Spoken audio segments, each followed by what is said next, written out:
ಎಲ್ಲರಿಗೂ ನಮಸ್ಕಾರ. ಇವತ್ತು ಉತ್ತರ ಕರ್ನಾಟಕದ ಕಡೆ ನಾವು ಮಾಡುವಂಥ ಹಿಟ್ಟಿನ ಪಲ್ಯ ಮಾಡಿ ತೋರ್ಸಾಕತ್ತೀನಿ. ಈ ಹಿಟ್ಟಿನ ಪಲ್ಯ ಟೀ ಜೊತೆ ತಿನ್ಬೋದು, ಬಿಸಿ ಬಿಸಿ ಜೋಳದ ರೊಟ್ಟಿ ಜೋಡಿ ತಿನ್ಬೋದು, ಸಖತ್ತಾಗಿರ್ತೈತಿ. ಹೆಂಗೆ ಮಾಡೋದು ಈಸಿಯಾಗಿ ನಾನು ತೋರ್ಸಾಕತ್ತೀನಿ ನೋಡ್ಬೋದು. ಬಾಳಿಗೆ ಇಟ್ಕೊಂಡು ಎಣ್ಣೆ ಒಂದು ಸ್ವಲ್ಪ ಜಾಸ್ತಿ ಪ್ರಮಾಣದಾಗ ಹಾಕ್ಕೊಳ್ರಿ, ಅತಿ ಜಾಸ್ತಿ ಅಲ್ಲ, ನೋಡಿಕೊಂಡು ಒಂದು ಸ್ವಲ್ಪ ಜಾಸ್ತಿ. ಈಗ ಪಲ್ಯಕ್ಕೆ ಹಾಕ್ತಿರಲ್ಲ ಅದಕ್ಕಿಂತ ಸ್ವಲ್ಪ ಜಾಸ್ತಿ ಇದ್ರನ ಇದು ಭಾಳ ಮಸ್ತಾಗಿ ಬರ್ತೈತಿ ಅಂತಲೇ ಹೇಳ್ಬೋದು. ಈಗ ನೋಡ್ರಿ, ನಾನು ಎಣ್ಣೆ ಹಾಕ್ಕೊಂಡಾದ್ಮೇಲೆ ಎಣ್ಣೆ ಕಾದ್ಮೇಲೆ ನಾನು ಒಗ್ಗರಣೆನ ಹಾಕ್ಕೊತೀನಿ. ಭಾಳ ಮಸ್ತ್ ಆಗ್ತೈತ್ರಿ. ಒಂದು ಸಾರಿ ನಾನು ಹೆಂಗೆ ತೋರಿಸಿದ್ದೆ ಹಂಗೆ ಮಾಡ್ಕೊಂಡು ನೋಡ್ರಿ, ಭಾಳ ಇಷ್ಟಪಟ್ಟು ತಿಂತೀರಿ. ಉತ್ತರ ಕರ್ನಾಟಕದ ಕಡೆ ನಮ್ಗೆ ಹಿಟ್ಟಿನ ಪಲ್ಯ ಅಂದ್ರೆ ಪಂಚ ಪ್ರಾಣ ಅಂತಲೇ ಹೇಳ್ಬೋದು.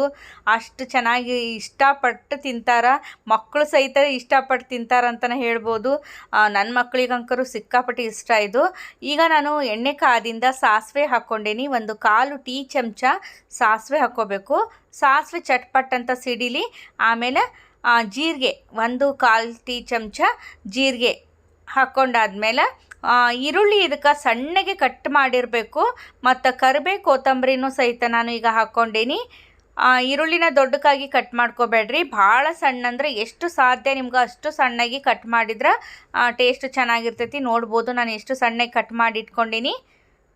ಈಗ ನಾನು ಈರುಳ್ಳಿನ ಸಣ್ಣಗೆ ಕಟ್ ಮಾಡಿದ್ದನ್ನು ಒಂದು 3 ತೊಗೊಂಡೀನಿ. ಈರುಳ್ಳಿ ಪ್ರಮಾಣ ಸ್ವಲ್ಪ ಜಾಸ್ತಿ ಇರಬೇಕು ಹಿಟ್ಟಿನ ಪಲ್ಯಗೆ, ಅಂದ್ರೆ ಟೇಸ್ಟು ಚೆನ್ನಾಗಿರ್ತೈತಿ.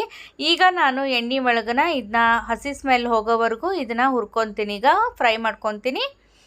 ಆಮೇಲೆ ಉಳ್ಕಿದ ಸಾಮಗ್ರಿಗಳನ್ನ ಹಾಕ್ಕೊಂಡಾನ. ಅದಕ್ಕಿಂತ ಮುಂಚೆ ಹುಣಸೆ ಹಣ್ಣನ್ನು ತೊಳೆದು ಒಂದು ನೀರೊಳಗೆ ನಾವು ನೆನೆಸಿ ಇಡಬೇಕು, ಅಂದ್ರೆ ರಸ ಬಿಡಬೇಕದು. ಅದಕ್ಕೆ ಒಂದು 15 ನಿಮಿಷ ಮುಂಚೆ ನೀವು ತೊಳ್ಕೊಂಡು ನೀಟಾಗಿ ನೆನೆಯಕ್ಕೆ ಬಿಡ್ರಿ, ಅದು ರಸ ಬರಲಿ. ಅಲ್ಲಿವರೆಗೂ ನಾವು ಒಗ್ಗರಣೆ ಹಾಕ್ಕೊಳ್ಳೋಣ ಅಂತ 1/4 ಟೀ ಚಮಚ ಅರಿಶಿಣದ ಪೌಡ್ರನ್ನ ಹಾಕ್ಕೊಂಡೇನಿ. ರುಚಿಗೆ ತಕ್ಕಷ್ಟು ಉಪ್ಪು, ಮತ್ತು ಇದಕ್ಕೆ ಮೇನಾಗಿ ಹಸಿ ಮೆಣಸಿನ್ಕಾಯಿ ಪೇಸ್ಟ್ನ ಹಾಕ್ಕೋಬೇಕು. ಖಾರದ ಪೌಡ್ರು ಹಾಕ್ಕೊಂಡ್ರೆ ಟೇಸ್ಟು ಚೆನ್ನಾಗಿರೋದಿಲ್ಲ, ಅದಕ್ಕೆ ಹಸಿ ಮೆಣಸಿನ್ಕಾಯಿ ಪೇಸ್ಟನ್ನ ಹಾಕ್ಕೊಳ್ರಿ. ಒಂದು ಸ್ವಲ್ಪ ಖಾರ ಜಾಸ್ತಿನ ಹಾಕ್ಕೊಳ್ರಿ, ಅಂದ್ರೆ ಟೇಸ್ಟ್ ಚೆನ್ನಾಗಿರ್ತೈತಿ. ನೋಡಿರಿ, ನಾನೀಗ ಬರೀ ಹಸಿ ಮೆಣಸಿನ್ಕಾಯಿನ ಇದನ್ನು ಪೇಸ್ಟ್ ಮಾಡಿರೋಂಥದ್ದು, ಹಸಿದು ಹುರಿದಿಲ್ಲ. ಇದನ್ನು ಹಾಕ್ಕೊಂಡು ಎಣ್ಣೆ ಒಳಗೆ ಒಂದು ಸ್ವಲ್ಪ ಹುರ್ಕೋಬೇಕು. ಇದನ್ನು ಕೂಡ ಹಸಿ ಸ್ಮೆಲ್ ಹೋಗೋವರೆಗೂ ಹುರ್ಕೋಬೇಕು. ಚಲೋ ಹೊತ್ನಾಗಿ ಮಿಕ್ಸ್ ಮಾಡ್ಕೊಳ್ಳೋಣ ಅಂತೀಗ.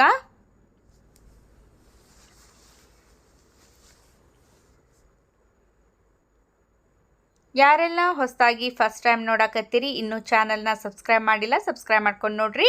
ಈಗ ಹುಣಸೆ ಹಣ್ಣು ನೆಂದತಿ ನೋಡ್ಬೋದು. ಈಗ ನಾನು ರಸನೆಲ್ಲ ತೆಗೆದು ಹಾಕ್ಕೊತೀನಿ.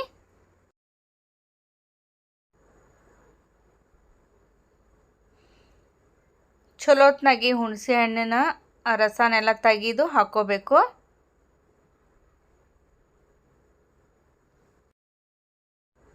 ಈ ಹಿಟ್ಟಿನ ಪಲ್ಯಕ್ಕೆ ಹುಣಸೆ ಹಣ್ಣು ಬೇಕೇ ಬೇಕು, ಕಂಪಲ್ಸರಿ ಹಾಕಲೇಬೇಕು, ಅಂದ್ರೆ ಟೇಸ್ಟು ಚೆನ್ನಾಗಿರ್ತೈತಿ. ಅಂದ್ರೆ ಇದು ಹಿಟ್ಟಿನ ಪಲ್ಯ ಅನ್ಸ್ಕೊಂತೈತಿ ಅಂತಲೇ ಹೇಳ್ಬೋದು. ಹುಣಸೆ ಹಣ್ಣಿನ ರಸ ಮತ್ತು ಹುಣಸೆ ಹಣ್ಣಿನ ರಸ ಹಾಕ್ಕೊಂಡಾದ್ಮೇಲೆ ಸ್ವಲ್ಪ ಬೆಲ್ಲನ ಹಾಕ್ಕೋಬೇಕು. ಚಲೋ ಹೊತ್ನಾಗಿ ಈಗ ನಾನು ಹುಣಸೆ ಹಣ್ಣಿನ ರಸನೆಲ್ಲ ಹಾಕ್ಕೊಂಡೀನಿ. ಇನ್ನೊಂದು ಸ್ವಲ್ಪ ನೋಡ್ರಿ ರಸನೆಲ್ಲ ಹಾಕ್ಕೊಳಕತ್ತೀನಿ. ತುಂಬ ಚೆನ್ನಾಗಿರ್ತೈತಿ. ಟೀ ಜೊತೆ ನೀವು ಆರಾಮ್ಸೆ ಹಂಗೆ ತಿನ್ಬೋದು, ಇಲ್ಲ ರೊಟ್ಟಿ ಜೋಡಿಯಾರು ತಿನ್ಬೋದು. ಮಕ್ಕಳಿಗೆ ಮಾತ್ರ ಸಖತ್ ಇಷ್ಟಪಟ್ಟು ತಿಂತಾರೆ ಇದನ್ನ. ಚಲೋ ಹೊತ್ನಾಗಿ ಇದನ್ನು ಒಂದು ಸ್ವಲ್ಪ ಕುದಿಯಕ್ಕೆ ಬಿಡ್ಬೇಕು. ಇದನ್ನ ಸ್ವಲ್ಪ ಹೊತ್ತು, ಒಂದು 5 ನಿಮಿಷ ಇದು ಚಲೋ ಹೊತ್ನಾಗೆ ಕುದಿಬೇಕು.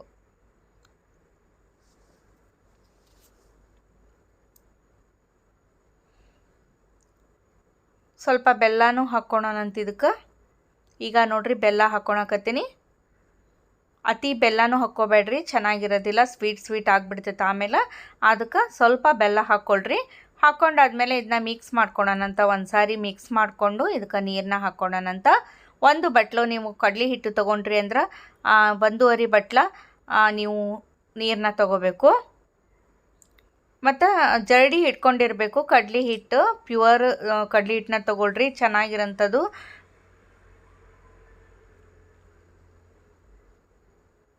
ಒಂದು ಸ್ವಲ್ಪ ಟೇಸ್ಟ್ ನೋಡ್ಕೊಳ್ರಿ, ಯಾವ ಉಪ್ಪು ಕಡಿಮೆ ಇತ್ತಂದರೆ ಈ ಟೈಮ್ನಾಗ ನೀವು ಉಪ್ಪು ಸೇರಿಸ್ಕೋಬೋದು. ಕರೆಕ್ಟಾಗಿತ್ತು, ಹೀಗಾಗಿ ನಾನೇನು ಸೇರಿಸ್ಕೊಂಡಿಲ್ಲ.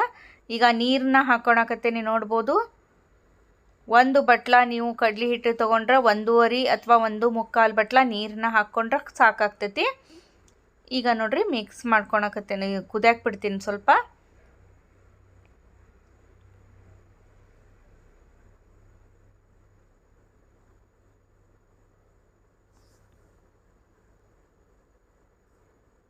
ಈ ಟೈಮ್ನಾಗ ನಾನು ಎಣ್ಣೆನ ಒಂದು ಪ್ಲೇಟಿಗೆ ನಾನು ಹಚ್ಕೊಂಡು ಇಟ್ಕೊಳಕತ್ತೀನಿ, ಯಾಕಂದ್ರೆ ಸುಡೋದಿದ್ದಾಗನ ಹಾಕ್ಕೋಬೇಕು. ಈಗ ನೋಡ್ರಿ ಜರಡಿ ಹಿಡ್ಕೊಂಡಿದ್ದಂಥ ಕಡ್ಲಿ ಹಿಟ್ಟನ್ನ ನಾನು ಒಂದು ಕೈಯೊಳಗೆ ಹಾಕ್ಕೊಂಡು ಈ ಥರ ಮಿಕ್ಸ್ ಮಾಡ್ಕೊಳಕತ್ತೀನಿ. ಈ ಥರ ಮಾಡಿದ್ರೆ ಜುಣ್ಕುದ ವಡ ಸೂಪರಾಗಿ ಬರ್ತಾವೆ. ನೀವು ನೀರೊಳಗೆ ಕಲಸಿ ಹಾಕ್ಕೊತಿರಲ್ಲ, ಆ ಥರ ಮಾಡಿದ್ರೆ ಟೇಸ್ಟು ಇದೇ ಥರ ಬಂದಂಗೆ ಬರೋದಿಲ್ಲ, ಅದಕ್ಕೆ ಟೇಸ್ಟು ಅಷ್ಟೊಂದು ಚೆನ್ನಾಗಿರೋದಿಲ್ಲ. ಈ ಥರನ ಮಾಡ್ಕೊಳ್ರಿ, ಹಿಟ್ಟು ಡೈರೆಕ್ಟಾಗಿ ನೀವು ನೀರೊಳಗೆ, ಏನು ಗಂಟು ಆಗೋದಿಲ್ಲ. ಒಂದು ಕೈಯೊಳಗೆ ಹಾಕ್ಕೊಂಡು ಒಂದು ಕೈಯೊಳಗೆ ಮಿಕ್ಸ್ ಮಾಡ್ಕೊಂಡ್ರೆ ಗಂಟು ಆಗೋದಿಲ್ಲ. ನೋಡ್ರಿ ಎಷ್ಟು ಚೆನ್ನಾಗಿ ಬಂದೈತಿ. ಈ ಥರ ನಾವು ಮಿಕ್ಸ್ ಮಾಡ್ತಾ ಮಾಡ್ತಾ ಅದು ತಳ ಬಿಡುತ್ತಾ, ತಳ ಬಿಡ್ತು ಅಂತಂದ್ರೆ ಕರೆಕ್ಟಾಗಿ ಹದ ಆಗೈತಿ, ಇಷ್ಟಾದ್ರೆ ಸಾಕು ಅಂತ ಅರ್ಥ. ಇನ್ನೊಂದು ಸ್ವಲ್ಪ ನಾನು ಪ್ಲೇಟ್ ಮುಚ್ಚಿ ಇಡ್ತೀನಿ. ಸಖತ್ತಾಗಿತ್ತು ಮಾತ್ರ ಇದು. ಒಂದು ಸಾರಿ ನೀವು ಮಾಡಿಕೊಂಡು ಇದೇ ಥರ ನೋಡ್ರಿ. ಮತ್ತು ಒಂದು 5 ನಿಮಿಷ ನಾನು ಪ್ಲೇಟ್ ಮುಚ್ಚಿಟ್ಟಿದ್ದೆ, ಈಗ ತೆಗಿತೀನಿ ನೋಡ್ರಿ. ಇಷ್ಟಾದ್ರೆ ಸಾಕು, ಮಸ್ತಾಗೈತಿ, ಕರೆಕ್ಟಾಗೈತಿ ಅಂತಲೇ ಹೇಳ್ಬೋದು. ನೋಡ್ಬೋದು ತಳ ಎಲ್ಲ ಬಿಟ್ಟೈತಿ, ಇಷ್ಟಾದ್ರೆ ಸಾಕು. ನಾನು ಎಣ್ಣೆನ ಸೌರಿ ಇಟ್ಕೊಂಡೀನಿ ಪ್ಲೇಟಿಗೆ. ಈಗ ನಾನು ಈಗ ಮಿಶ್ರಣನ ಹಾಕ್ಕೊಳಕತ್ತೀನಿ, ಹಿಟ್ಟಿನ ಪಲ್ಯನ ಹಾಕ್ಕೊಳಕತ್ತೀನಿ ನೋಡ್ರಿ. ಈ ಥರ ನಾವು ಹಾಕಿ ಸ್ಪೂನಿಂದ ಸುಡ್ತಿರ್ತೈತಿ. ಸುಡುವಾಗನ ನಾವು ಇದನ್ನ ಆರಕ್ಕೆ ಬಿಡಬಾರ್ದು. ಇದೇ ಥರ ಸುಡುವಾಗನ ಮಾಡಿದ ತಕ್ಷಣ ಈ ಥರ ಪ್ಲೇಟಿಗೆ ನಾವು ಈ ಥರ ಮಾಡ್ಕೋಬೇಕು. ನಿಮ್ಗೆ ಎಷ್ಟು ತೆಳ್ಳಗೆ ಬೇಕು, ಎಷ್ಟು ನಿಮ್ಗೆ ದಪ್ಪ ಬೇಕು ನೋಡಿಕೊಂಡು ನೀವು ಮಾಡ್ಕೋಬೋದು ಪೀಸಸ್ನ. ಮತ್ತು ಯಾವ ಶೇಪು ಬೇಕು ನೀವು ಆ ಶೇಪ್ನಾಗ ನೀವು ಮಾಡ್ಕೋಬೋದು. ಈ ಥರ ನಾವು ಎಲ್ಲದಕ್ಕೂ ಸವರ್ಬೇಕು. ಈ ಥರ ಫುಲ್ಲು ಭಾಳ ಮಸ್ತಾಗುತ್ತೆ ರೀ. ಒಂದು ಸಾರಿ ಮಾಡ್ಕೊಂಡು ನೋಡ್ರಿ. ಇದಕ್ಕೆ ಮೇಲ್ಗಡೆ ನಾವು ಬಿಳಿ ಎಳ್ಳು, ಗಸಗಸೆ, ಕೊಬ್ಬರಿ ಮತ್ತು ಕರಿಬೇವು, ಕೊತ್ತಂಬರಿ ಹಾಕ್ಕೋಬೇಕು. ನಾನು ಕೊತ್ತಂಬರಿ ಹಾಕೋದನ್ನು ಮರ್ತಿದ್ದೆ, ಲಾಸ್ಟಲ್ಲಿ ಹಾಕಿದ್ದೆ. ಇದು ಸುಡೋದು ಇರುವಾಗನ ನಾವು ಈ ಥರ ಮಾಡ್ಕೊಂಡಾದ್ಮೇಲೆ ಎಲ್ಲನೂ ಇದ್ರ ಮೇಲೆ ಉದುರಿಸ್ಕೋಬೇಕು. ಅಂದ್ರೆ ಬಿಳಿ ಎಳ್ಳು ಮತ್ತು ಹಸಿ ಕೊಬ್ಬರಿ, ಗಸಗಸೆ ಇದ್ರೆ ಗಸಗಸೆ, ಇಷ್ಟು ನಾವು ಕೊತ್ತಂಬರಿ ಕರಿಬೇವನ್ನ ಹಾಕ್ಕೊಂಡು ಕಟ್ ಮಾಡಬೇಕು.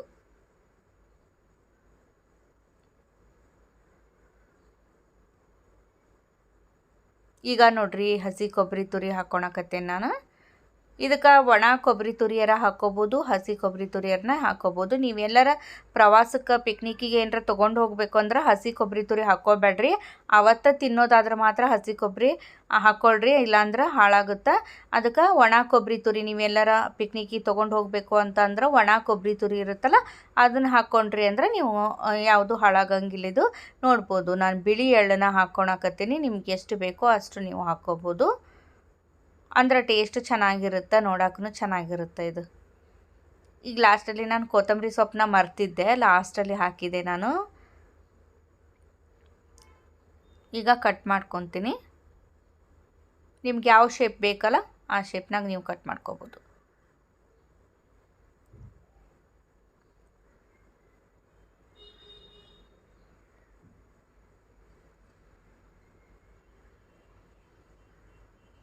ಎಷ್ಟು ದೊಡ್ಡಗೆ ಬೇಕು ನೀವು ಅಷ್ಟು ದೊಡ್ಡಕ್ಕೆ ನಿಮ್ಗೆ ಇಷ್ಟ ಆದಂಗೆ ನೀವು ಮಾಡ್ಕೋಬೋದು. ಇದು ಹಿಂಗೆ ಕಟ್ ಮಾಡ್ಕೊಂಡಾದ್ಮೇಲೆ ಆಗ ತೆಗಿಬೇಡ್ರಿ. ಸ್ವಲ್ಪ ಒಂದು 5-10 ನಿಮಿಷ ನೀವು ಹಂಗೆ ಬಿಡ್ರಿ ಆರಕ್ಕೆ.